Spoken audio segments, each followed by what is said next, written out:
बड़ा फैसला लिया है। अब 5th जनरेशन लड़ाकू विमान भी हम भारत में ही डिजाइन, डेवलप और मैन्युफैक्चर करने वाले हैं। आप कल्पना कर सकते हैं कि भविष्य में भारत की सेना और भारत का डिफेंस सेक्टर कितना बड़ा होने वाला है। इसमें युवाओं के लिए रोजगार और स्वरोजगार के कितने अवसर बनने वाले हैं। कभी भारत दुनिया का सबसे बड़ा डिफेंस इंपोर्टर हुआ करता था। आज भारत डिफेंस सेक्टर में भी एक बड़ा निर्यातक बनता जा रहा है। आज भारत का डिफेंस एक्सपोर्ट 2014 की तुलना में 8 गुना से ज्यादा बढ़ चुका है।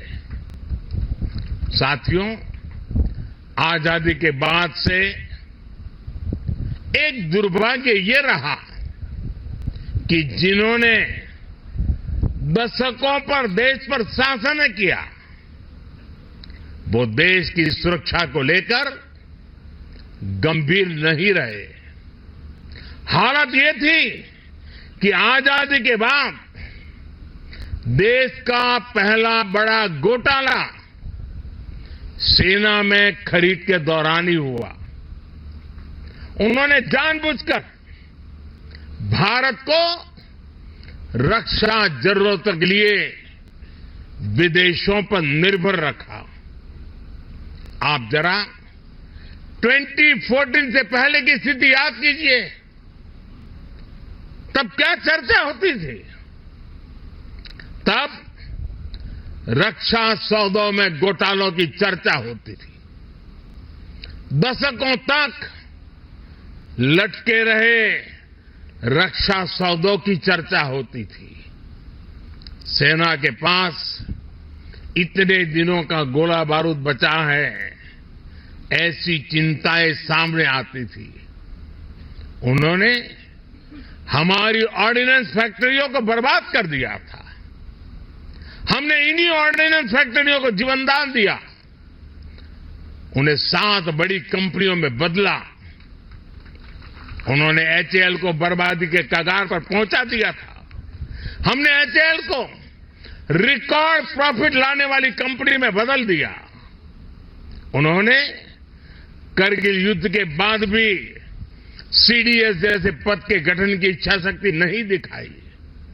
हमने इसको जमीन पर उतारा। वो दशकों तक हमारे वीर बलिदानी सैनिकों के लिए एक राष्ट्रीय स्मारक तक नहीं बना पाए। ये कर्तव्य भी हमारी ही सरकार ने पूरा किया। पहले की सरकार तो हमारी सीमाओं पर आधुनिक इंफ्रास्ट्रक्चर बनाने से भी डरती थी। लेकिन आज देखिए, एक से एक आधुनिक रोड, आधुनिक टनल हमारे सीमावर्ती क्षेत्रों में बन रही है। साथियों, मोदी की गारंटी का मतलब क्या होता है, ये हमारे सैनिक परिवारों ने भी अनुभव किया है।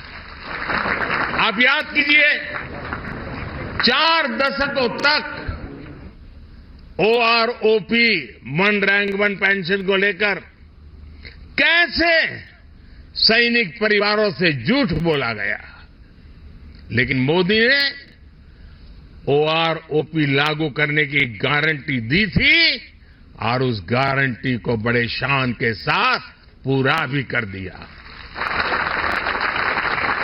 इसका फायदा मैं आज जब राजस्थान में आया हूं तो मैं बताता हूं, राजस्थान के भी 2.25 लाख पूर्व सैनिकों को मिला है। उन्हें ओआरओपी के तहत 5,000 करोड़ रुपए से ज्यादा मिल चुके हैं।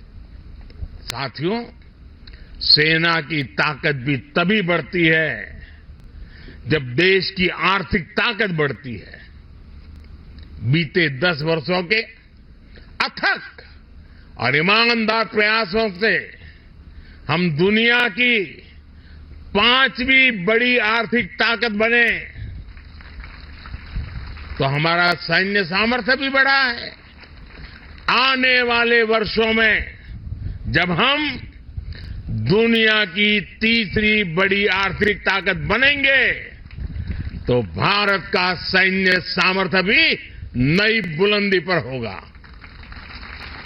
और भारत को 3री बड़ी आर्थिक ताकत बनाने में राजस्थान की बहुत बड़ी भूमिका होने वाली है। विकसित राजस्थान विकसित सेना को भी उतनी ही ताकत देगा।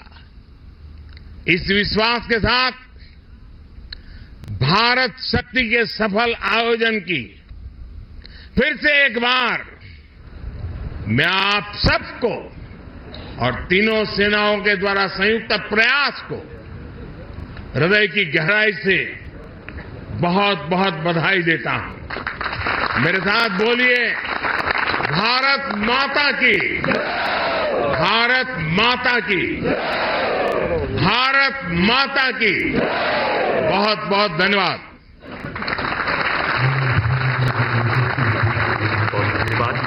आपका हर शब्द राष्ट्र सर्वोपरि। तो बिल्कुल प्रधानमंत्री नरेंद्र मोदी को आप सुन रहे थे। इस वक्त पोखरण से किस तरीके से उन्होंने तमाम बड़ी बातें कही, एक बार फिर से विपक्ष को आड़े हाथों लिया और किस तरीके से रक्षा के क्षेत्र में कई बड़े काम हुए हैं, ये प्रधानमंत्री ने साफ तौर पर यहां कहा कि सेना की ताकत देश की आर्थिक ताकत मजबूत करती है। इस बात का दावा प्रधानमंत्री ने किया है।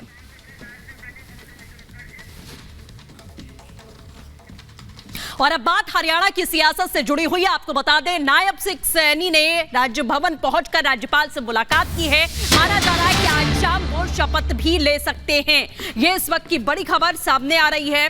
हरियाणा के नए सीएम होंगे नायब सिंह सैनी और विधायक दल की बैठक में उनके नाम पर मुहर लगाई गई है। आपको बड़ी खबर बता दें, कुरुक्षेत्र से सांसद हैं नायब सिंह सैनी और अमित शाह के बेहद करीबी भी माने जाते हैं। ये इस वक्त की बड़ी खबर और उस दौरान की तस्वीर भी हम आपको यहां पर दिखा रहे हैं, जिसमें पूर्व सीएम मनोहर लाल खट्टर भी नजर आ रहे हैं। सरकार बनाने का दावा वो पेश कर चुके हैं। कुरुक्षेत्र से सांसद हैं। आज शाम 5 बजे नायब सिंह सैनी का शपथ ग्रहण होगा।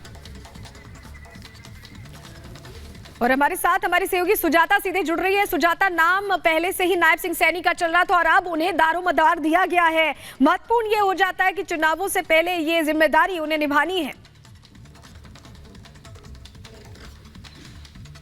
बिल्कुल, देखिए ये बहुत ही क्रूशियल टाइम है, क्योंकि अब आपको सिर्फ अपनी विधायकी या सांसदी नहीं बचानी है और प्रदेश अध्यक्ष के साथ अब सीएम की जिम्मेदारी भी फिलहाल है। हो सकता है कि प्रदेश अध्यक्ष की जिम्मेदारी किसी और को दे दी जाए, वो हम देखेंगे कि आगे क्या होता है। लेकिन फिलहाल बड़ी खबर यह है कि 5 बजे का समय निश्चित किया जा रहा है और हमने तस्वीरें भी दिखाई अपने दर्शकों को कि राज्यपाल से उन्होंने जाकर मुलाकात की, समर्थन पत्र उन्हें दिखाया और सरकार बनाने का दावा पेश कर दिया है। तो नायब सिंह सैनी अब हरियाणा के नए मुख्यमंत्री पद की शपथ लेने वाले हैं। और जैसा कि हम बार बार कह रहे हैं कि वो अमित शाह के करीबी है, लेकिन वो खट्टर के करीबी भी हैं। अगर हम मनोहर लाल खट्टर की बात करें तो संघ के समय से ही दोनों साथ साथ बहुत सारा काम कर चुके हैं। 54 साल के जो सैनी हैं वो जब विधायक थे तो 2016 में उन्हें खट्टर के साथ के कैबिनेट में भी जगह मिली थी। बाद में ये बताया जाता है कि खट्टर की सिफारिश के बाद ही उन्हें टिकट दिया गया कुरुक्षेत्र से सांसदी लड़ने का और उस पर वो खरे भी उतरे, उन्होंने अपनी सीट जीती और उसके बाद पिछले साल 2023 में उन्हें प्रदेश अध्यक्ष बनाया गया। और ये भी लोग कहते हैं कि उनके प्रदेश अध्यक्ष बनने के बाद संगठन मजबूत हुआ है। तो ये तमाम चीजें देखने के बाद उन्हें ये अहम जिम्मेदारी दी गई है। अब कैबिनेट की रूपरेखा की तरफ भी हमें देखना होगा। अनिल विज जो वरिष्ठतम है, 6 बार के विधायक हैं, क्या वो थोड़े नाराज हो सकते हैं इस बात से कि उनको तवज्जो नहीं दी गई, क्योंकि ये इस तरह की बातें भी हैं। अब उनकी क्या जिम्मेदारी होगी? क्या एक बार फिर वही गृह मंत्रालय वो संभालेंगे? क्या वो कैबिनेट में होंगे?